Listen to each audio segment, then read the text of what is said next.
আসসালামু আলাইকুম। সুধী দর্শক সকলকে আলোকিত রাঙামাটির রাত ৮টা সংবাদে আমন্ত্রণ জানাচ্ছি। শুরুতেই জানিয়ে দিচ্ছি সংবাদ শিরোনাম। ক্ষুদ্র নারী উদ্যোক্তাদের আর্থিক অনুদান দিল রাঙামাটি পার্বত্য জেলা পরিষদ। লংগদুতে বিদেশি ব্র্যান্ডের সিগারেট সহ আটক ৩। বাঘাইছড়িতে বন্যায় ক্ষতিগ্রস্তদের মাঝে নগদ অর্থ ও ঢেউটিন বিতরণ। বাঘাইছড়িতে সাপের কামড়ে ২ বছরের শিশু সহ আহত ২। রাঙামাটিতে ৯ দিনব্যাপী সনাতন ধর্মাবলম্বীদের রথযাত্রা উৎসব।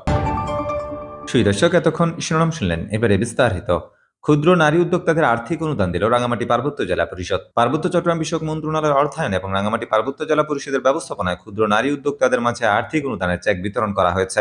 সোমবার ৮ জুলাই দুপুরে রাঙামাটি পার্বত্য জেলা পরিষদ অ্যানেক্স ভবনে জেলা পরিষদ চেয়ারম্যান অংশীপ্র চৌধুরীর সভাপতিত্বে আয়োজনে অনুষ্ঠানে প্রধান অতিথি ছিলেন পরিবেশ, বন ও জলবায়ু পরিবর্তন মন্ত্রণালয় সম্পর্কিত সংসদীয় স্থায়ী কমিটির সভাপতি ও রাঙামাটি সাংসদ দীপঙ্কর তালুকদার এমপি। প্রধান অতিথির বক্তব্যে দীপঙ্কর তালুকদার এমপি বলেন, সরকার জনগণকে স্বাচ্ছন্দ্যে রাখার জন্য সবসময় নানান কর্মসূচি হাতে নিয়ে থাকে।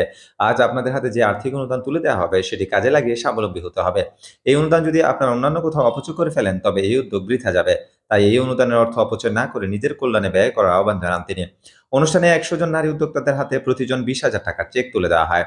পাশাপাশি বরকল উপজেলার রাবিয়া রাগিব কলেজের ডিজিটাল ক্লাসরুমের জন্য কম্পিউটার সামগ্রী, ১৩৬ জন ক্যান্সার, কিডনি রোগ সহ বিভিন্ন জটিল রোগে আক্রান্ত রোগীর হাতে প্রতিজন ৫০,০০০ টাকার চেক এবং কৃষকদের মাঝে পাওয়ার টিলার, ওয়াটার পাম্প সহ কৃষি উপকরণ বিতরণ করা হয়। লংগদুতে বিদেশি ব্র্যান্ডের সিগারেট সহ আটক ৩। রাঙামাটির লংগদুতে গোপন সংবাদের ভিত্তিতে ৩ লক্ষাধিক টাকার বিদেশি সিগারেট সহ ৩ জনকে আটক করেছে লংগদু থানা পুলিশ।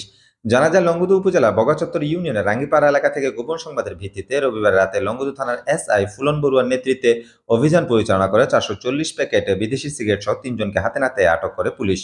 ৩ জনের দুজনই উপজেলার রাঙ্গিপাড়া এলাকার নুরুল ইসলামের ছেলে শাহ আলম ও গিয়াসউদ্দিনের ছেলে রাশিদুজ্জামান এবং অপরজন বাঘাইছড়ি উপজেলা মুসলিম ব্লকের মৃত হাশেমের ছেলে ওবায়দুল হক। লংগদু থানা অফিসার ইনচার্জ হারুনুর রশিদ বিষয়টি নিশ্চিত করে জানায়, আসামিদের বিরুদ্ধে বিশেষ ক্ষমতা আইনের ১৯৭৪-এর ২৫-এর বি ধারায় নিয়মিত মামলা রুজু করে আদালতে প্রেরণ করা হবে। বাঘাইছড়িতে বন্যায় ক্ষতিগ্রস্তদের মাঝে নগদ অর্থ ও ঢেউটিন বিতরণ। রাঙামাটির বাঘাইছড়ি উপজেলায় বন্যা ও বিভিন্ন দুর্যোগে ক্ষতিগ্রস্ত ৩৫ পরিবারের মাঝে মাননীয় প্রধানমন্ত্রী শেখ হাসিনার পক্ষ থেকে নগদ ১,৯২,০০০ টাকার চেক ও ৬৪ বান্ডেল ঢেউটিন বিতরণ করেছে উপজেলা প্রশাসন। সোমবার ৮ জুলাই সকাল ১০টায় উপজেলা পরিষদ মিলনায়তনে এসব নগদ অর্থ ও ঢেউটিন বিতরণ করেন বাঘাইছড়ি উপজেলা নির্বাহী অফিসার শিন আক্তার। এই সময় উপজেলা প্রকল্প বাস্তবায়ন কর্মকর্তা আতাউর রহমান সহ বিভিন্ন ইউনিয়ন পরিষদের চেয়ারম্যানগণ উপস্থিত ছিলেন। বাঘাইছড়িতে সাপের কামড়ে ২ বছরের শিশু সহ আহত ২। রাঙামাটির বাঘাইছড়ি উপজেলায় বন্যার পানি নেমে গেলেও বেড়েছে সাপের উপদ্রব। রবিবার বিকেলে মায়ের সঙ্গে বাড়ির উঠোনে খেলার সময় জুই আক্তার নামে ২ বছরের এক শিশুর পায়ে ও মুসলিম ব্লক এলাকায় বাড়ির পাশে ঝাড়ু দেওয়ার সময় ৫০ ঊর্ধ্ব এক নারী রহিমা বেগমের মুখে কামড় দেয় সাপ। পরে সাপটিকে হাত দিয়ে ছাড়াতে গেলে হাতেও পরপর ৩টি কামড় বসিয়ে দেয়। এই সময় আহত অবস্থায় বাঘাইছড়ি হাসপাতালে নিয়ে আসলে দ্রুত চিকিৎসা শুরু করার পর এখন দুজনেই বিপদমুক্ত বলে জানিয়েছেন চিকিৎসক। বাঘাইছড়ি উপজেলা স্বাস্থ্য কমপ্লেক্সের মেডিকেল অফিসার ও পরিবার পরিকল্পনা কর্মকর্তা ডাক্তার তপস কান্তি মজুমদার বিষয়টি নিশ্চিত করে বলেন, হাসপাতালে ভর্তি দুজন সাপের কামড়ে আহত রোগী চিকিৎসকের নিবিড় পর্যবেক্ষণে রয়েছে। তবে যে সাপ কামড়েছে সেগুলো বিষধর নয়, আলামত দেখে তাই মনে হয় দুজনেই এখন আশঙ্কামুক্ত।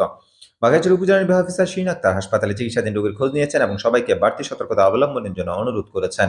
রাঙামাটিতে ৯ দিনব্যাপী সনাতন ধর্মাবলম্বীদের রথযাত্রা উৎসব। সনাতন ধর্মাবলম্বীদের অন্যতম ধর্মীয় অনুষ্ঠান শ্রী শ্রী জগন্নাথ দেবের রথযাত্রা উৎসব শুরু হয়েছে গতকাল। সনাতনী রীতি অনুযায়ী প্রতি বছর চন্দ্র আষাঢ়ের শুক্লপক্ষের দ্বিতীয় তিথিতে শুরু হয় জগন্নাথ দেবের রথযাত্রা।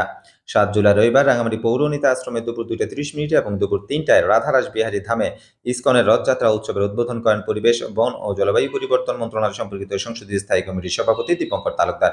এই সময় বাংলাদেশ পূজা উদযাপন পরিষদ রাঙামাটি সভাপতি অমলেন্দু হাওলাদার সহ অন্যান্য নেতৃবৃন্দ উপস্থিত ছিলেন। রথযাত্রা উপলক্ষে রাঙামাটির গৌরনীতায় আশ্রম ও রাধারাস বিহারী ধাম মন্দিরে সকাল থেকে পূজা অর্চনা ও ধর্মীয় সঙ্গীত আলোচনার মধ্য দিয়ে সনাতনীরা উৎসব পালন করবে।